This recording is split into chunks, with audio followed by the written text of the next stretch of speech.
Bonjour, bienvenue sur la chaîne. Voilà, aujourd'hui je voulais vous faire un petit vlog automnal avec quelques oracles tarot que j'ai dans ma collection depuis pas longtemps et aussi certains livres que j'ai lus qui peuvent vous donner quelques idées pour l'automne.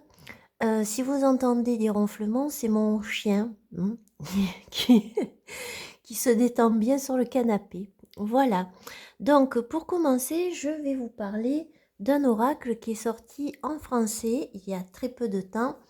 C'est La forêt de la solitude de Lucy Cavendish avec les illustrations de Dan May. Alors, ce jeu, il est sorti il n'y a pas très longtemps, là. Et en fait, je l'avais en version anglaise et j'avais fait la vidéo de présentation, mais j'ai pas résisté au fait de l'avoir en français.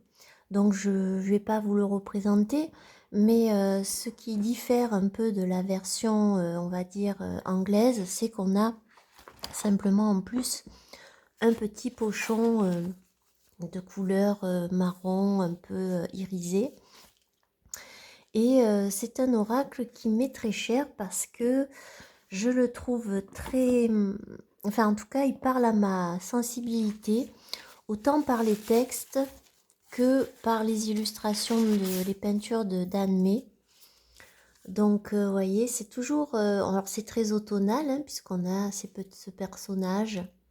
Et donc là, on a un oracle qui est basé sur ces moments, comment se servir de la solitude, dans le bon sens du terme, c'est-à-dire de pouvoir justement créer, se reconnecter aussi à soi-même.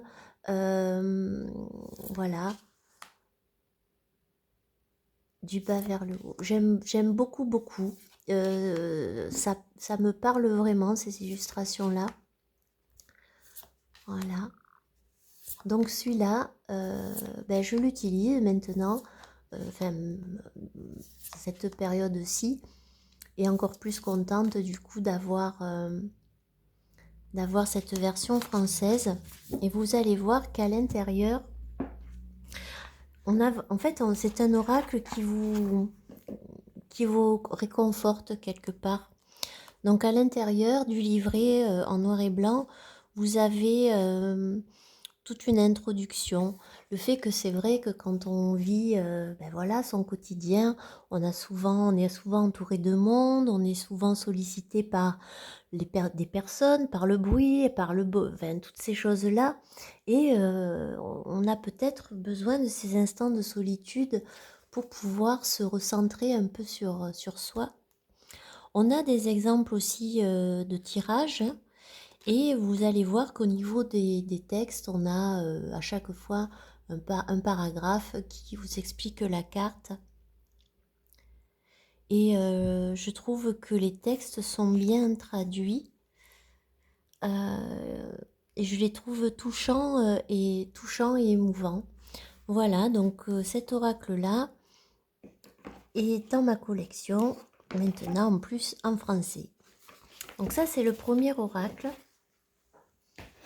Le deuxième, alors le deuxième, c'est un tarot, c'est le tarot Le Marcheur de papier au pays de tarot de Chloé Bonfil aux éditions Neteia, donc de Valérie Mariotte. Donc ce jeu-là, je l'ai récupéré au Tarot Festival et je suis ravie en fait. Déjà, je suis ravie parce qu'il me faisait beaucoup envie, ça c'est sûr. Et je suis ravie de sa profondeur et comment dire, de sa richesse. C'est-à-dire que, bon, on a une très jolie boîte, on a vu qui s'ouvre en grand avec le petit liseré, tout ça, ça c'est la boîte.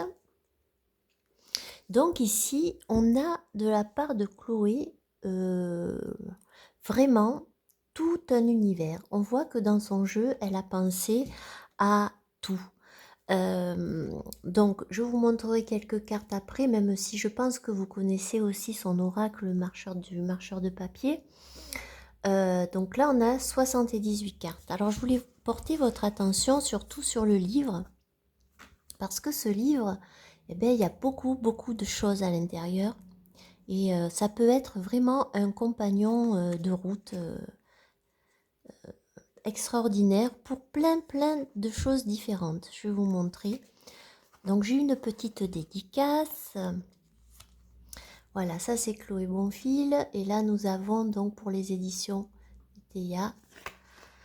Alors quand j'ai rencontré Valérie, ça a duré quelques minutes, hein, pas plus. Je l'ai trouvée très douce. Elle a un côté très maternel, je trouve, qui dégage d'elle. Et doux en même temps, du coup. Et Chloé, je pense que quand on est un peu hypersensible, peut-être on a aussi parfois un peu de mal à accepter voilà, qu'on porte sur vous un regard admiratif. On est un peu gêné, peut-être un peu mal à l'aise. En tout cas, je les trouve aussi très sympathiques. Et donc voilà, je suis ravie de l'avoir chez moi maintenant.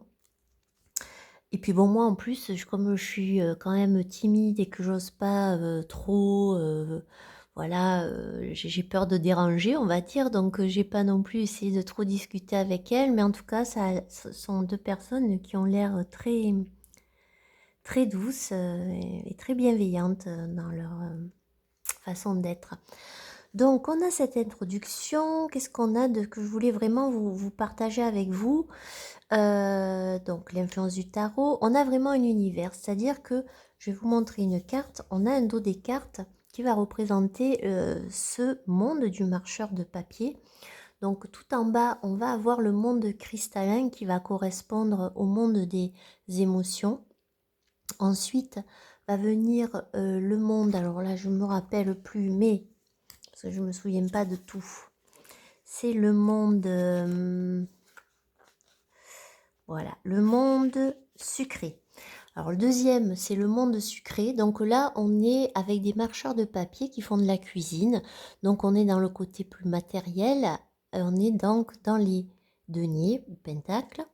Ensuite vient le monde flamboyant. Donc là, on est dans les bâtons et on est dans le côté dynamisme, énergie, créativité.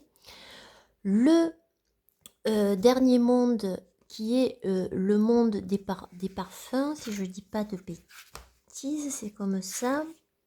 Parfumé, le monde parfumé. Donc là, ça va correspondre aux épées. Et les trois mondes en dessous, en fait, vont justement aider ce monde parfumé. Donc on est dans les épées ici. Dans tout ce que j'aime bien parce qu'elle dit, alors je ne peux pas dire textuellement, mais qu'en gros, certaines odeurs vont attirer des prédateurs, donc c'est un monde quand même qui est un peu plus dangereux, un peu dangereux. Et tout en haut, vous avez le toit qui représente les arcanes majeurs.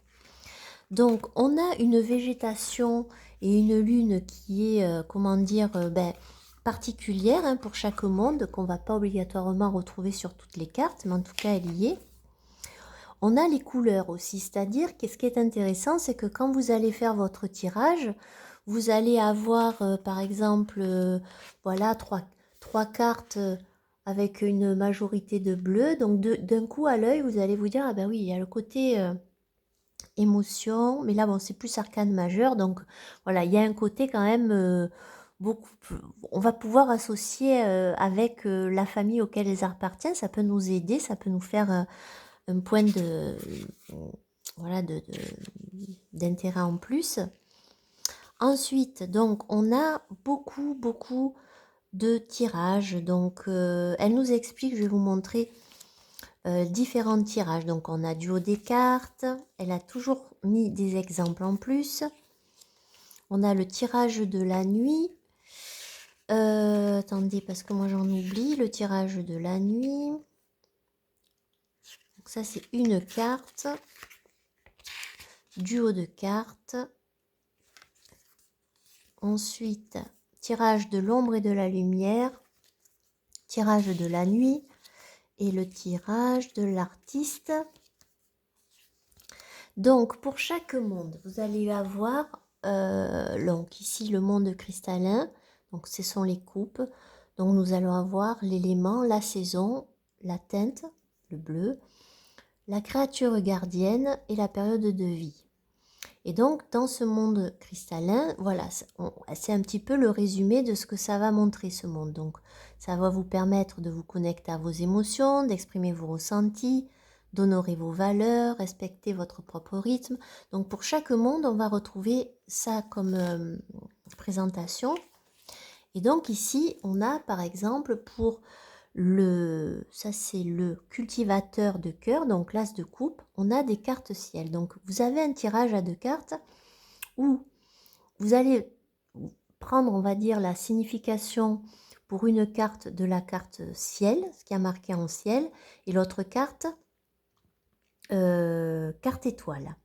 Vous avez un autre tirage où là, vous allez vous focaliser sur l'ombre de la carte. Et l'autre carte que vous allez tirer, la deuxième, sur le côté lumière de la carte. Pour ce qui concerne donc l'explication de la carte, vous avez des mots-clés, vous avez l'histoire, vous avez le message divinatoire. Alors l'histoire, c'est vraiment une histoire. Vous pouvez aussi, par exemple, comme elle le dit, tirer 3 cartes, ou enfin un peu comme vous avez envie, et vous lire les histoires, voir si vous trouvez des liens, voir si des choses font écho à votre histoire à vous. Et j'ai trouvé ça très poétique, plein d'imagination. Vous pouvez autant faire du tirage prédictif que psychologique, qu'en lien avec votre côté enfant, intérieur, ou alors faire du journaling, créer des histoires. Donc je trouve qu'elle a fait vraiment un énorme travail dans ce livre. Et je vais vous montrer quelques cartes. Donc on a des cartes qui sont mates, qui chantent, avec des tranches qui ont l'air de très bonne qualité parce que j'ai commencé à l'utiliser depuis un petit moment et elles n'ont pas bougé. On a un dos comme ceci, donc qui n'est pas réversible. Et ce qui est agréable dans ce jeu, c'est qu'il a une simplicité, et c'est pas péjoratif ce que je dis, une simplicité qui fait que on va avoir une lecture très fluide en fait. Et c'est vrai que quand on va pouvoir poser, je vais vous montrer certaines cartes à côté des autres, on a vraiment voilà, hein, une histoire qui peut se créer. Hop, j'en prends une que hop là, voilà par exemple. Vous voyez, il y a toute une histoire qui peut se créer et je trouve qu'il est, voilà, ben, il est original ce tarot. Je pense qu'on ne peut pas en avoir deux comme ça. Voilà. Et ensuite, quoi vous dire? Ouais, j'ai trouvé que justement ce tarot il va très bien avec du coup l'oracle que je vous ai présenté de la solitude. C'est qu'il a ce côté sensible, et ce tarot aussi a un côté très sensible.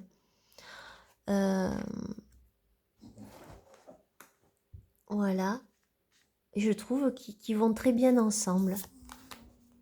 Donc là, je les utilise un peu, et ce jeu-là, je l'utilise, je l'essaye de me l'approprier, parce qu'il y a vraiment beaucoup de choses qu'on peut faire avec. Et voilà, je suis ravie de l'avoir dans ma collection. Et félicitations à Chloé pour son travail d'écriture et d'imagination, et aussi à Valérie de l'avoir publié, parce que on aurait raté quelque chose. Donc ça, c'était donc le tarot du marcheur de papier. Je rangerai tout ça après. Et puis je vous ai pas dit, mais vous avez 4 petites cartes qui vous reprennent le nom de l'arcane et le nom, l'appellation, puisque en fait, peut-être je vous l'ai pas dit, mais chaque carte, on va avoir un titre. Par exemple, ici, on a le roi de denier, ça va être les trésors du roi dragon. Vous voyez, c'est beau, hein? Le 8 d'épée, cache-cache cauchemar. Donc il y a de l'humour, il y a de la poésie, il y a de la sensibilité, voilà, il est parfait ce tarot. Donc ça, c'était le deuxième.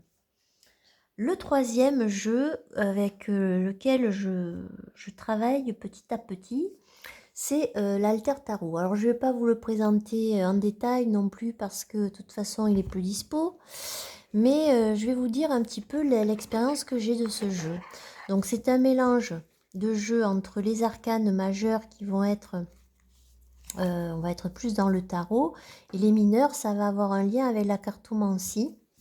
Alors j'aime beaucoup la chaîne de Yena Soul Shadow. De tous ces jeux qu'elle a fait, à part le premier tarot, mais qui n'était pas disponible depuis très très longtemps, donc bon, j'ai abandonné l'idée. C'est vraiment celui-là qui m'a donné envie de la, voilà, il m'a donné l'envie de la voir.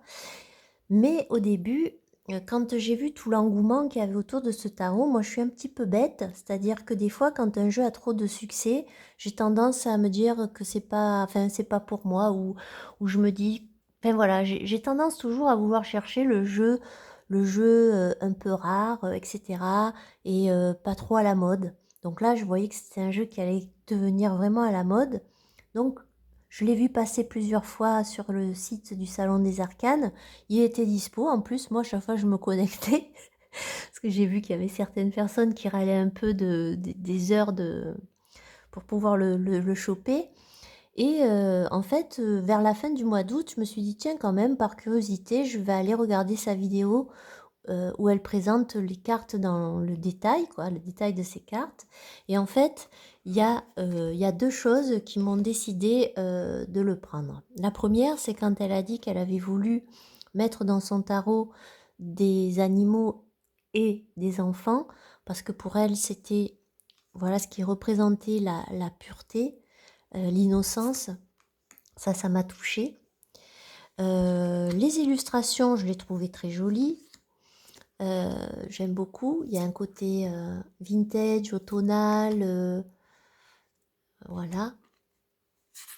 Mais en fait, quand elle a parlé de la carte du 10 d'épée, alors en fait, ce 10 d'épée, c'est la carte vraiment de la mort de l'ego. Tu étais vraiment, comment dire, tu es plus bas que terre. Et je me disais, tiens, c'est bizarre, il y a marqué dévotion. Et en fait, ça m'a fait comme un déclencheur parce que cette carte du 10 d'épée, dans ma vie, je l'ai vécue plusieurs fois. Et je connais exactement ce moment où tu es tellement au bas, au fond du trou, qu'il y a comme une sorte de lâcher prise et que tu t'en remets à quelque chose de l'univers, quoi. Et cette sensation-là, je l'ai vraiment sentie plusieurs fois. Et du coup, cette carte, elle m'a émue. Parce que moi, c'est un état que j'ai voilà, que j'ai ressenti comme ça.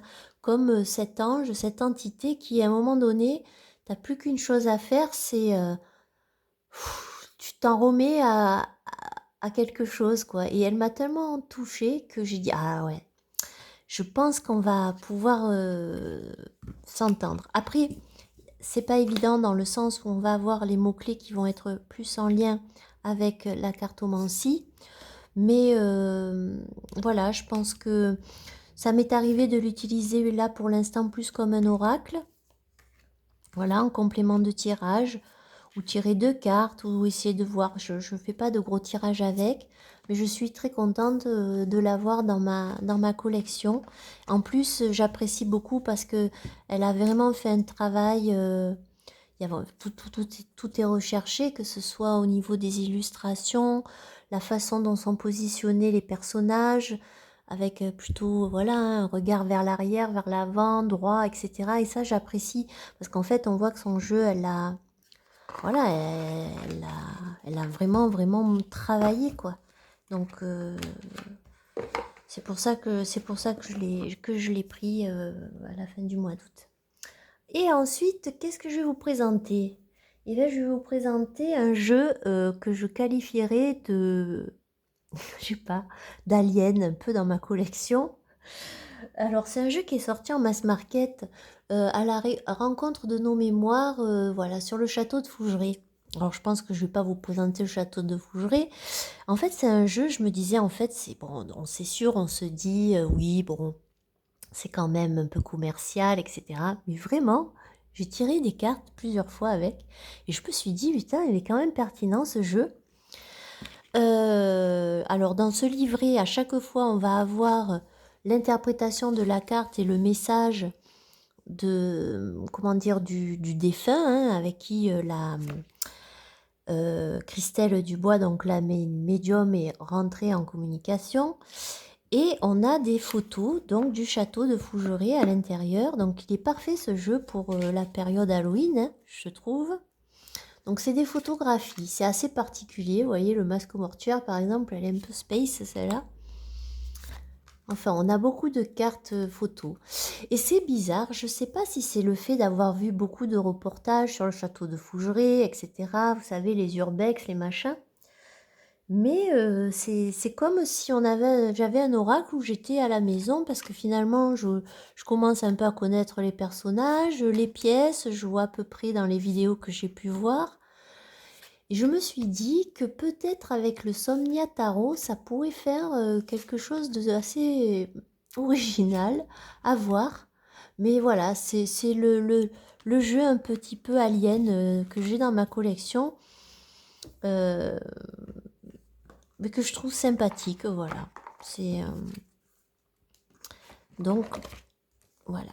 Ensuite, je vais vous présenter des lectures. Alors au niveau des lectures, j'en ai trois. Le premier que je voulais vous présenter, c'est qui correspond bien à l'automne, Halloween, c'est If You Were Villains de M.L. Rio. Donc c'est un livre qui vient de sortir il n'y a pas longtemps en poche chez Hauteville. Donc là, on va suivre des étudiants dans une école d'art où eux, ils sont dans la section, on va dire, théâtre.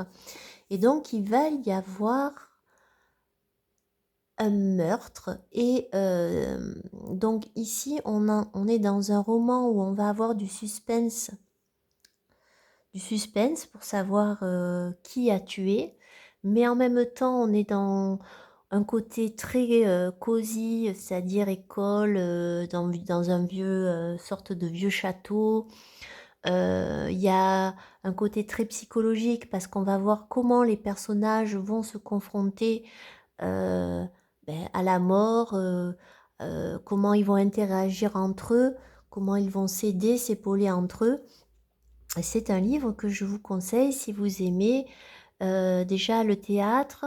Il y a beaucoup, comme c'est des personnages qui font du théâtre, donc on a des extraits de pièces et je l'ai trouvé très intéressant pour ça. Et j'ai bien aimé voilà, tout cet enchevêtrement de psychologique entre personnages qui était très intéressant, comment on se comporte en groupe et comment on se comporte face à un événement grave, comment on gère les choses aussi, chacun à sa manière. Donc j'ai beaucoup aimé avec une ambiance donc automne, froid, château, étudiant, voilà, très sympa à lire. Le deuxième, c'est Cathy, que j'ai lu donc chez Toussaint Louverture de Michael McDowell. Alors là, on est dans, c'est vrai que l'on est vraiment dans un côté Sweeney Todd, c'est-à-dire que on a d'un côté Philomène qui est une jeune fille pauvre qui vit avec sa mère, donc elles sont pauvres toutes les deux, pas beaucoup d'argent. Et puis un jour, elle va recevoir une lettre de son grand-père qu'elle n'a plus vu, enfin qu'elle n'a jamais vraiment connu puisque il a renié sa fille, donc sa mère, à Philomène et qui lui dit qu'il est en danger, qu'il y a des gens qui sont autour de lui, qu'il est en danger de mort. Et c'est un homme qui a quand même pas mal d'argent, donc quelque part, elle se dit que ça serait bien de renouer peut-être avec son grand-père et en même temps de pouvoir financièrement, peut-être il pourrait les aider. Et donc elle arrive là-bas et elle va être confrontée à une famille, mais je vous en dis pas plus, et à une personne qui s'appelle Cathy. Et alors, dans ce roman, on va suivre vraiment une sorte de meurtrière qui a aucun scrupule. Alors, il y a un mélange de, voilà, un Sweeney Todd. J'ai bien aimé, ça se lit tout seul. c'est pas un coup de cœur, mais c'était sympa. Donc on suit ce personnage de Philomène qui, elle, va découvrir un petit peu la ville, enfin en tout cas, elle va grandir aussi à travers cette histoire.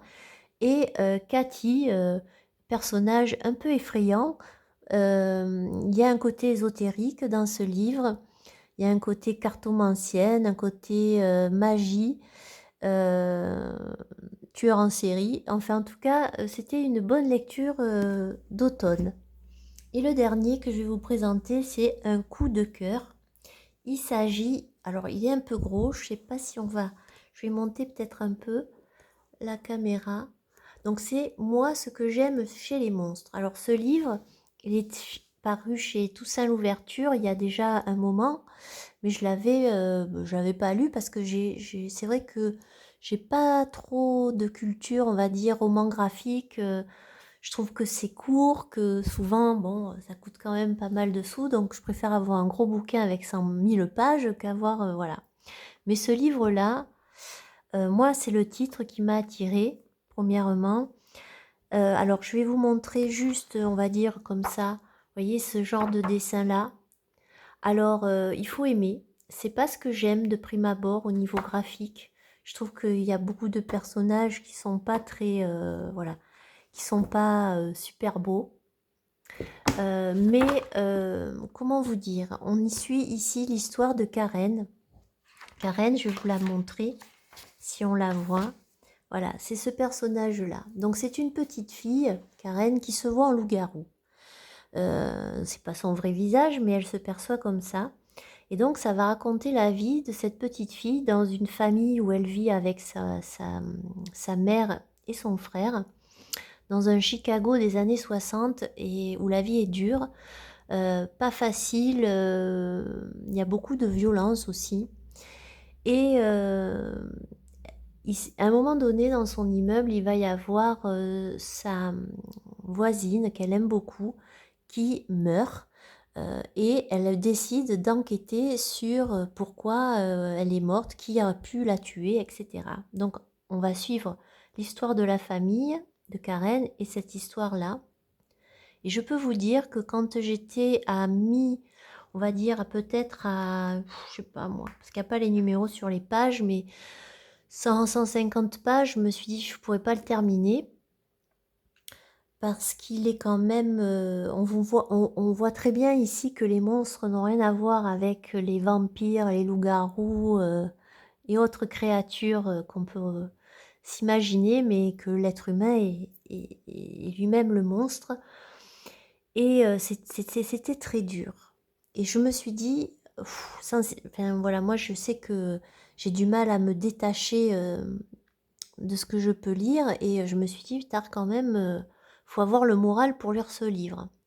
Et finalement, au fur et à mesure de ma lecture, malgré la noirceur autour de la vie de Karen, autour de cette voisine Anka qui a été assassinée, de cette vie dans ce Chicago, des personnages que Karen croise dans son quotidien, on y trouve de la magie, des petites pointes de magie distillées, qui fait que quand j'ai refermé ce livre, je me suis dit, il me faut le tome 2.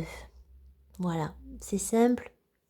Et je ne pensais pas au début de ma lecture que ça allait être un coup de cœur, parce que quand même, on y traite de la guerre, Seconde Guerre mondiale, on y traite de choses très dures que l'on peut faire aux enfants, on y traite ben voilà, hein, de la violence quand on grandit avec voilà, des parents qui sont absents et autres.